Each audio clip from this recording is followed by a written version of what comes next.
नमस्कार, TV 9 Delhi NCR पर आपका स्वागत है। मैं हूं आपके साथ रोहित कांडपाल। 11 मई को सुप्रीम कोर्ट की 5 जजों की बेंच दिल्ली में ट्रांसफर पोस्टिंग का अधिकार दिल्ली सरकार को दे देती है। यानी कि केजरीवाल सरकार के पास सारे ट्रांसफर पोस्टिंग के अधिकार आ जाते हैं। कल यानी 19 मई को केंद्र सरकार एक अध्यादेश जारी कर देती है, जिसके बाद जो सारे अधिकार हैं वो वापस एलजी के पास चले जाते हैं। यानी एलजी एक बार फिर से पावरफुल हो जाते हैं। ये पूरे मामले पर हमारे साथ हमसे बात करने के लिए मेरे सहयोगी जीत भी जुड़ चुके हैं। जीत, अध्यादेश कल लेकर आई है केंद्र सरकार, उसमें क्या क्या बड़ी बड़ी बातें हैं, पहले तो सबसे पहले आप ये बता दें।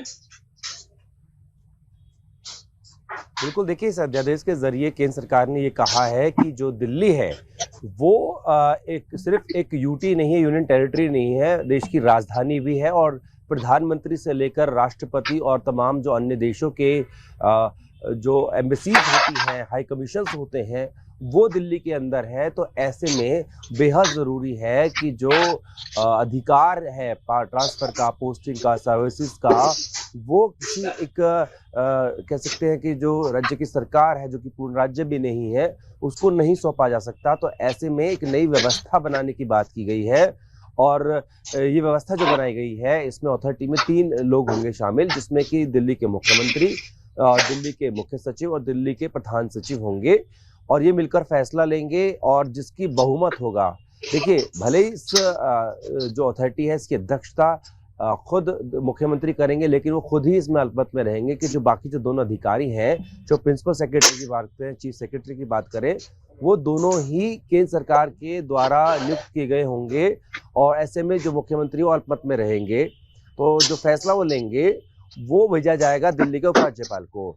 आज यहाँ एक उनको अधिकार और दे दिया गया है कि उपराज्यपाल चाहे तो इनके फैसले को भी पलट सकते हैं। तो कुल मिलाकर देखें तो जो मई 2015 में स्थिति बनी थी दिल्ली के अंदर, जब ट्रांसफर पोस्टिंग का जो अधिकार है वो एलजी को दिया गया था, वैसी स्थिति 8 साल बाद, क्योंकि 8 साल का लंबा एक संघर्ष चला था, दिल्ली सरकार की लंबी कानूनी लड़ाई चली थी, उसके बाद 11 मई को फैसला आया था। और ये जो इस फैसले की म्याद है, या यूं कहें जो इस फैसले के लागू होने के बाद जो शक्तियां मिली थी दिल्ली सरकार को, वो महज 8 दिन ही चल पाई।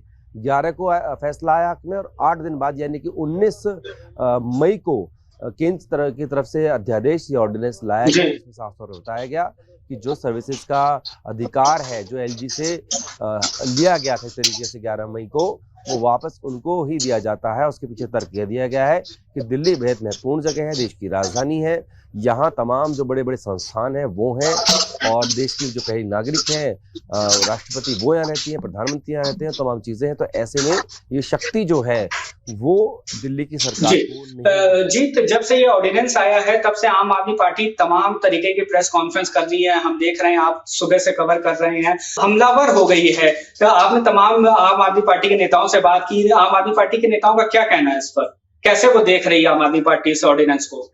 देखिए, बिल्कुल देखिए, ये ऑर्डिनेंस भले ही देर शाम को आया, लेकिन आम आदमी पार्टी को कहीं इस बात का अंदेशा था। क्योंकि आप देखेंगे तो दिल्ली कैबिनेट के जो 6 मंत्री हैं वो उपराज्यपाल के दफ्तर के बाहर, उनके सचिवालय के बाहर पहुंचे।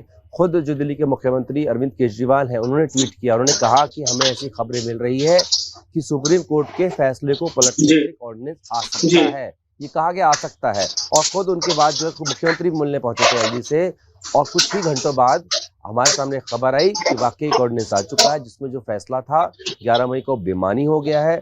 ऐसे में आम आदमी पार्टी का कहना है कि ये संविधान, लोकतंत्र, कानून, न्यायपालिका, सुप्रीम कोर्ट, सबसे का अनादर है। उनके फैसले का यहाँ पर अपमान किया गया है, और साफ तौर पर कहा कि केंद्र सरकार जो है वो इस फैसले को नहीं मानती है। तो कहीं ना कहीं तरीके से इस मामले को लेकर के हमलावर है, और आम आदमी पार्टी फिलहाल कानूनी सलाह ले रही है, और जल्द ही जो है वो कोर्ट में इस मामले को लेकर जाएंगी। तो वहीं आपको और बता दें रोहित, केंद्र सरकार ने भी 11 मई के फैसले पर विचार याचिका जो है वो कोर्ट में दाखिल की है।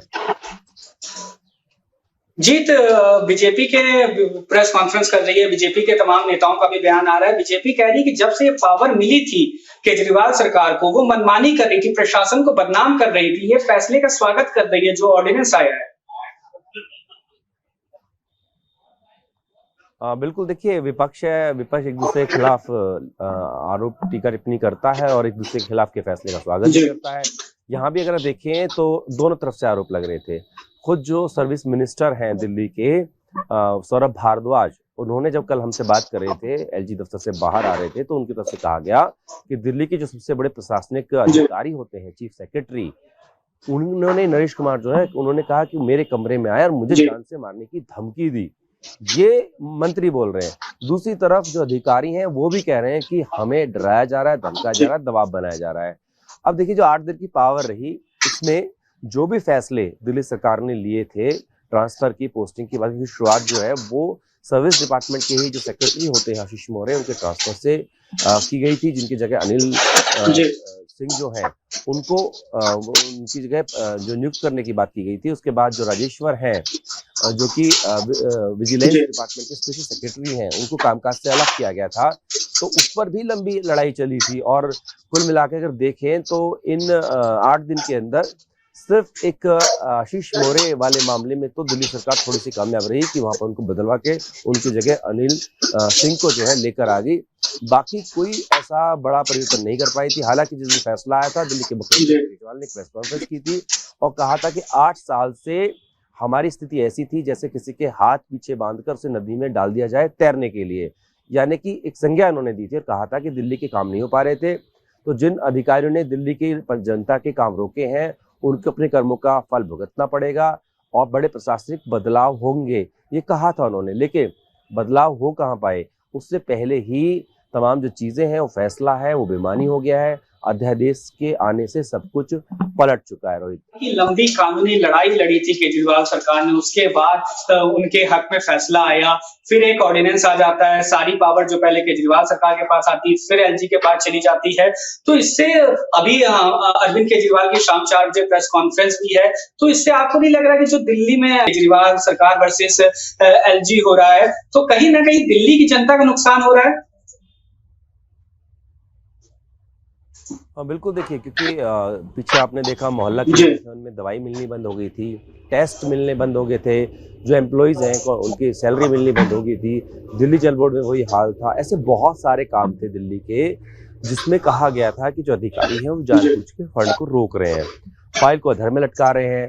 ट्रेनिंग के लिए टीचर्स को जाना था, प्रिंसिपल्स को जाना था फिनलैंड, वो नहीं जा पाए। तमाम ऐसे उदाहरण जो हैं वो दिल्ली सरकार देती है कि जो अधिकारी हैं मनमानी कर रहे हैं। मनमानी इसलिए कर रहे हैं क्योंकि उन पर दिल्ली सरकार का अख्तियार नहीं है, कंट्रोल नहीं है, नियंत्रण नहीं है, तो अपनी मनमानी करते हैं। और एलजी जो है उनके पास क्योंकि अधिकार है तो वो काम को रोकने का बार बार प्रयास कर रहे हैं। ऐसे आरोप लगातार जो है वो आम आदमी पार्टी की तरफ से, दिल्ली सरकार की तरफ से लगाए जा रहे थे। एक बार फिर से वही स्थितियां दिल्ली में बन चुकी हैं। अगर इसमें जिस तरह से कह रहे हैं कि सुप्रीम कोर्ट जाएंगे, वहां से कोई राहत नहीं मिलती है, तो साफ तौर पर वही स्थिति फिर से देखने को मिलेगी। आरोप प्रत्यारोप होंगे, दिल्ली सरकार कोई योजना लेके आएगी, उसके बाद में बताया जाएगा कि एलजी की तरफ से इस प्रस्ताव को मंजूरी नहीं दी गई, मंजूरी दे दी गई तो उसके क्रियान्वयन में जो अधिकारी हैं वो अपनी भूमिका ठीक से अदा नहीं कर रहे हैं। तो कुल मिलाकर इस रस्साकस्सी बोले या नूरा कुश्ती बोले, इसमें आखिरकार नुकसान दिल्ली की 2 करोड़। जीत, अरविंद केजरीवाल की प्रेस कॉन्फ्रेंस भी होने वाली है। हमने आतिशी का भी बयान सुना, हमने संजय सिंह का भी बयान सुना, मंत्री सौरभ भारद्वाज उनका भी सुना। उन्होंने कहा कि संसद में तो ये लड़ाई लड़ेंगे, सड़कों पर भी लड़ेंगे। यानी क्या अभी जो प्रेस कॉन्फ्रेंस में कुछ बड़ा ऐलान अरविंद केजरीवाल कर सकते हैं? बिल्कुल, देखिए, अगर आपने सुना हो, संजय सिंह जो आम आदमी पार्टी से राज्यसभा सदस्य हैं, उन्होंने कहा कि यह सवाल अरविंद केजरीवाल का नहीं है, यहाँ सवाल आम आदमी पार्टी का नहीं है, मौजूदा दिल्ली सरकार का नहीं है। यहाँ सवाल इस बात का है कि क्या देश की सर्वोच्च अदालत अगर कोई फैसला सुनाती है तो उसको क्या एक अध्यादेश ला के पलटा जा सकता है। साथ ही उन्होंने ये कहा कि सिर्फ एक पार्टी तक इसमें सीमित मत रहिए, सिर्फ दिल्ली तक सीमित में नहीं रहिए, बाकी जगह भी जहाँ पर विपक्ष की पार्टियों की सरकार है वहां पर भी इस तरह का कुछ चीजें हो सकती हैं। तो कोशिश है यहाँ पर लामबंद करने की विपक्ष को, साथ ही जनता के बीच जाने की, ये कहने की कि हम आपके लिए काम करना चाहते हैं, हम आपके लिए पॉलिसीज बनाते हैं, लेकिन वो पॉलिसीज लागू नहीं हो पाती है। क्यों नहीं लागू हो पाती है?